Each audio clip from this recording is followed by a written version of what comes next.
When I was 16, I started to get hooked on sugar.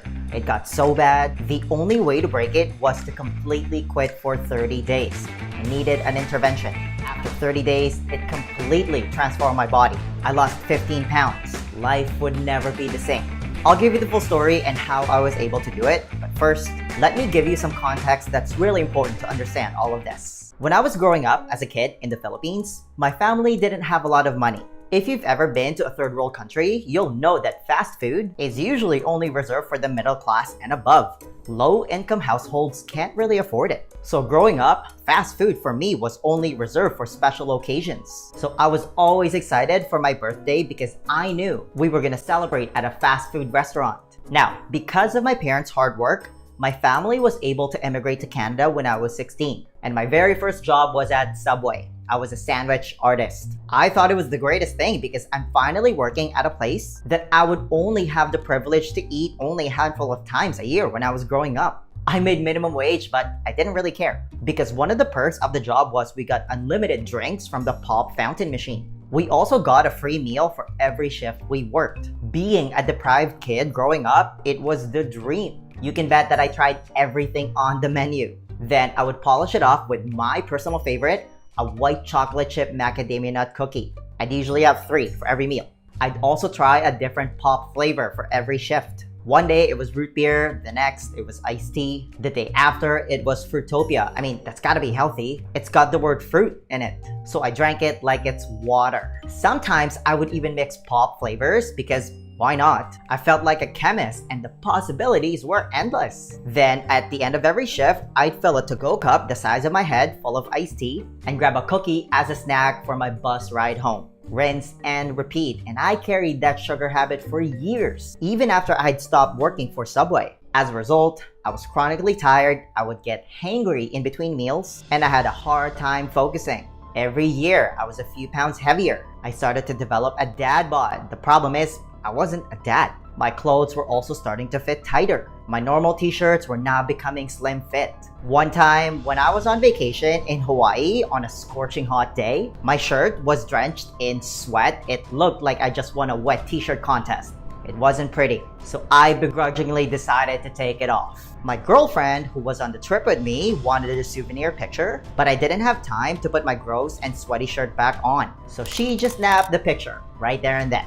I was so ashamed of my belly that I was using my backpack to try and hide it. You can kind of see how uncomfortable I looked in that picture. Not too long after that trip, that same girlfriend broke up with me. Life came crashing down to a screeching halt. All of a sudden, I was back to being single, I had no friends, and I was in the worst shape of my life. For weeks, I wallowed in self-pity, fueled by gallons of iced tea and dozens of Subway cookies. That is until I got a phone call that would serve as my wake-up call. My uncle in the Philippines had to have his leg amputated from complications from his type 2 diabetes. He was also a sugar junkie, like me. Not wanting to suffer the same fate, I finally said enough is enough. The first action I took was to sign up for a gym membership at the local YMCA. As fate would have it, they were running a 30-day no sugar challenge. It was the sign I didn't even know I was waiting for. Wanting to never feel that bad about myself again and not fall into the same trap as my uncle,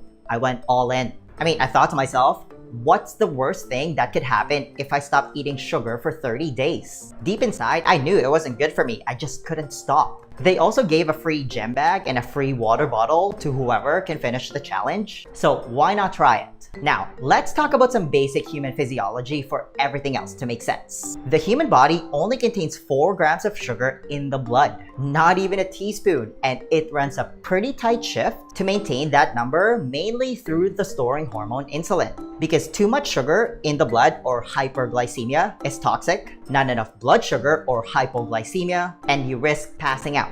The problem is, American adults consume an average of 126 grams of sugar per day. That adds up to a whopping 100 pounds of added sugar annually. Basically the same weight as a baby hippo, if you want some perspective.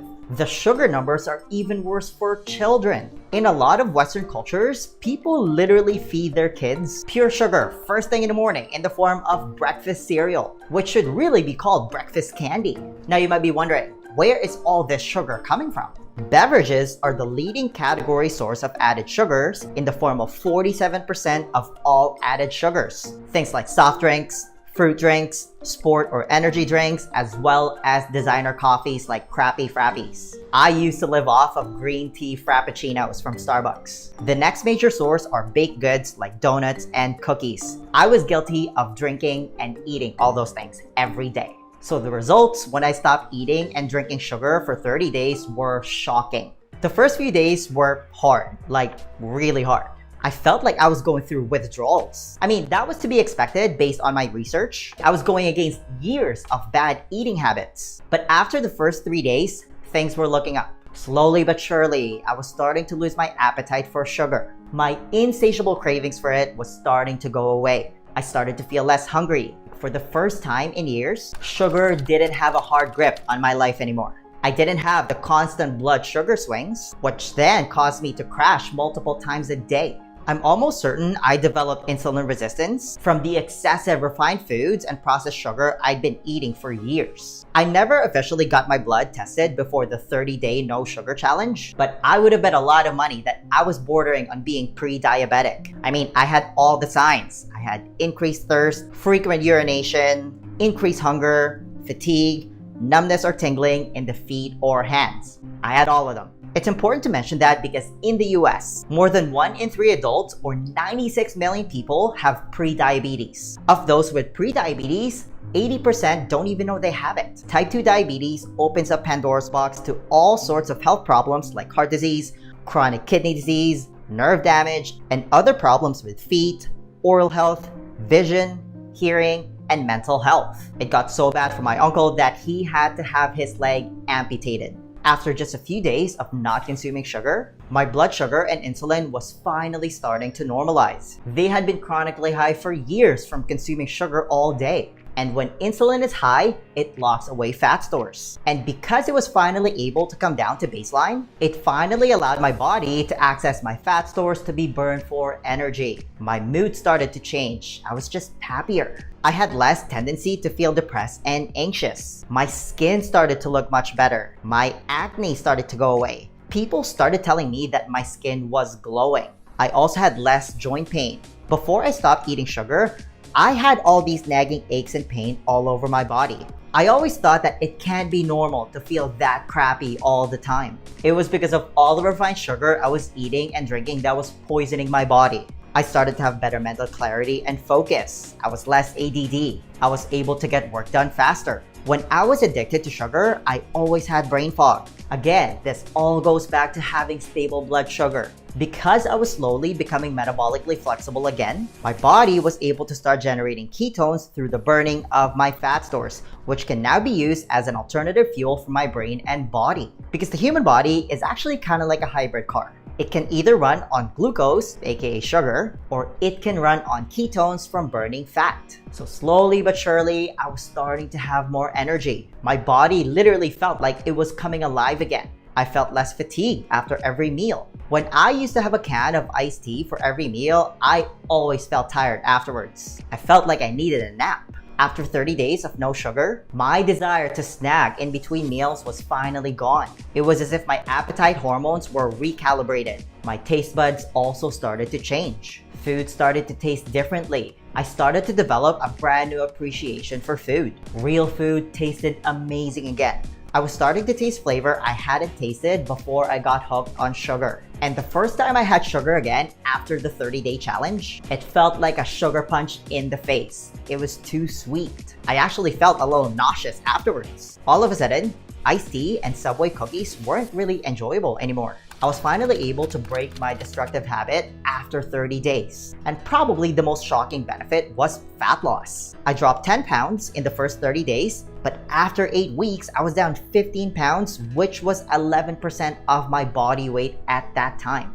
I went from the worst shape of my life to the best shape of my life. The catalyst was cutting out sugar for 30 days. I started to fit better in my clothes. I finally felt good about myself again. It's actually not uncommon to hear people lose as much as 13 pounds during the first week or two of this process, especially if you have a lot of weight to lose. I mean, a lot of it is water weight, but it just shows how much water weight you're retaining. It's a sign that your body is not functioning optimally. And if you want me to coach you and join all my successful clients, you can book a free consultation to join my Fat Loss Accelerator VIP program by clicking the link in the description and comments below. Cutting out sugar for 30 days also has some profound benefits for your future health. You can reduce your risk type 2 diabetes rather quickly by cutting out sugar. Again, 1 in 3 people have it in the US. It reduces fatty liver. Like if you have a big belly, that's a big indicator that you have fatty liver. It improves immune function. It reduces your risk of kidney failure, which is common for diabetics. It lowers blood pressure. It reduces risk of heart disease and stroke because you have less inflammation in your arteries. It reduces risk for cancer because cancer cells love sugar. It also reduces risk for Alzheimer's, which is now being called type 3 diabetes. It's insulin resistance in the brain. Obviously, you have to keep this up after 30 days to get those long-term benefits. I mean, you can't just go back to your old ways. But step number 1 is to just try it. Stop eating or drinking sugar for 30 days. Because the other side of it is you're gonna see some profound changes in your body. It's absolutely worth it. And then after 30 days, you can decide if you want to stay off and continue feeling good, or you can try to reintroduce sugar in very small doses, like special occasions. Chances are you're not going to have nearly the craving or the desire for it. If you reintroduce it to some degree, don't go back to your old ways and eat excessive amounts of refined sugar daily. Instead, you can opt for better sources like raw honey and fruit instead, because those things are in a food matrix, meaning the human body knows what to do with it. Quality is everything when it comes to sugar. Hunter-gatherers like the Hadza in Tanzania eat a lot of fruit and raw honey when they can find it, and they don't suffer from obesity, diabetes, cancer, or cardiovascular disease. That's what I personally do these days, and this is the physique I maintain. I'm 35 years old. I got blood work done recently and everything was normal. My A1C was normal at 5.3. And if you must eat refined sugar, have it in special occasions like a birthday or a wedding. Your body should be able to handle it. Just don't have it every day. Now, if you enjoyed this video, then you're gonna love this one. It's the exact strategy I used to cut out sugar successfully for 30 days. I'll see you there.